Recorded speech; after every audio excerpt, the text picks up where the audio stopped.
নির্বাচনের যাদের জন্য এই আয়োজন আর কি, সম্মানিত প্রার্থীগণ, সবাইকে জাতীয় সংসদ নির্বাচনের অগ্রিম শুভেচ্ছা জানাচ্ছি এবং ঢাকা মেট্রোপলিটন পুলিশের 13 বিভাগের পক্ষ থেকে আন্তরিক অভিনন্দন। কথা কিন্তু আপনারা নির্বাচনী অনেকে হয়তো একজন নতুন, বাকিরা কিন্তু সবাই পুরাতন। আপনারা সবাই জানেন আচরণ বিধিমালায় কি আছে এবং বাস্তবতা কি হবে, এটা কিন্তু আমরা সবাই এখানে যারা উপস্থিত রয়েছে সবাই জানি। তবে নির্বাচনের ক্ষেত্রে আমরা যেটা বলতে চাই, আমার এডিসি মোহাম্মদপুর জোন বলে গিয়েছেন, আমি এডিসি তেজগাঁ জোন। আমি হচ্ছে নির্বাচনের ফোকাল পয়েন্ট হিসেবে থাকব। আপনারা যে কোনো বিষয়, আমাদের সবার ফোন নাম্বার থাকবে, আপনাদের কাছে নিশ্চয়ই আছে, অনেকের সাথে কথা হয়েছে, আপনারা জানাবেন। আমাদের একটাই কথা, নির্বাচনীতে আইন বিধিমালা এবং বাংলাদেশে প্রচলিত আইনে যা আছে এর বাইরে কিছু হবে না। আমাদের অঙ্গীকার একটাই এবং আপনাদের সকলের সহযোগিতা চাই। তাহলে আমরা অত্যন্ত সুন্দর, চমৎকার, উৎসবমুখর পরিবেশের যে নির্বাচন আমরা জাতিকে উপহার দিতে পারব। নির্বাচনের ক্ষেত্রে যে বিষয়গুলো একটু ঘটে, আমরা যেটা জানি, আপনারা নির্বাচনে যে সমাবেশ করবেন আপনাদের তো অনুমতি নিতে হবে। এই ক্ষেত্রে আমরা যেটা সিদ্ধান্ত নিয়েছি, আপনারা আবেদন দিবেন, আমরা একটা রেজিস্টার মেইনটেইন করব।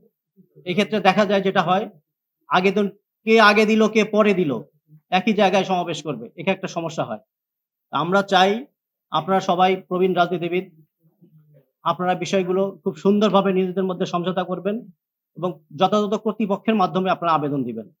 আমরা একটা রেজিস্টার মেইনটেইন করব, সেখানে আমরা উঠিয়ে রাখবো কে কোন সময় কোন তারিখে কোন সময় আবেদন দিয়ে দিয়েছে, কোন জায়গায় সে আবেদন সমাবেশ করতে চায়, এটা আমরা মেইনটেইন করব। আরেকটা যেটা বিষয়, পোস্টার তো নাই, কিন্তু তারপরেও পোস্টার থাকবে। পোস্টার ছেঁড়াছেঁড়ি একটা বিষয় থাকে, এটা নিয়ে কিন্তু ঝামেলা হয় এবং একজনের পোস্টারের উপরে আরেকজন পোস্টার সাঁটায়, এটা নিয়ে কিন্তু বেশ বড় ধরনের ঝামেলা হয়। নাই কিন্তু হয়। পাশাপাশি আরেকটা যেটা হয়, আপনারা মিছিল করবেন, একজনের মিছিলে নিয়ে আরেকজন মিছিল মুখোমুখি হয়ে যায়, যেটা বাস্তবতা যেটা হয় আরকি।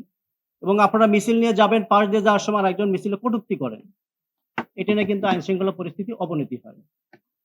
আমাদের পক্ষ থেকে আপনাদেরকে অনুরোধ, নির্বাচনের যে আইন ও বিধি আছে যেটা, এই অনুযায়ী আপনারা চলবেন এবং পারস্পরিক যে সৌহার্দ্যপূর্ণ যে পরিবেশ, আমরা এই পরিবর্তন দেখতে চাই। আমরা তো সবাই পরিবর্তন চাই। আমরা চাই সকল ক্ষেত্রে পরিবর্তন আসুক।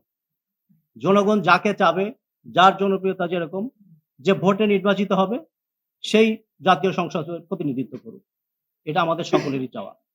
আসন্ন ত্রয়োদশ জাতীয় সংসদ নির্বাচন অত্যন্ত সুন্দরভাবে যেন আমরা অনুষ্ঠান করতে পারি, এই জন্য আপনাদের সহযোগিতা আমরা চাই। এবং আমাদের পক্ষ থেকে, তেজগাঁ বিভাগের পক্ষ থেকে, আমরা এখানে 4টি সংসদীয় আসনের আমরা নির্বাচন করব। আজকে আলোচনা হচ্ছে 13 এবং 15, আরো বাকি রয়েছে। এর মধ্যে আমাদের শেরেবাংলা নগর থানায় 4টি আসনেরই কেন্দ্র রয়েছে। আমাদের এখানে অনেক বড় একটা দায়িত্ব রয়েছে আপনাদের সাথে যোগাযোগ রাখা। পাশাপাশি আপনারা যারা প্রার্থী রয়েছেন, আপনারা আমাদের সাথে যোগাযোগ রাখবেন। আমরা আমাদের পক্ষ থেকে আপনাদের সর্বোচ্চ সহযোগিতা করব। আপনারা সবাই নিরাপত্তার বিষয়ে কথা বলেছেন, আপনাদেরকে আমরা সর্বোচ্চ নিরাপত্তা প্রদান করব। এটা আপনাদেরকে আমরা আশ্বস্ত করছি। আপনারা কেউ কারোর মধ্যে কোনো শঙ্কা রাখবেন না।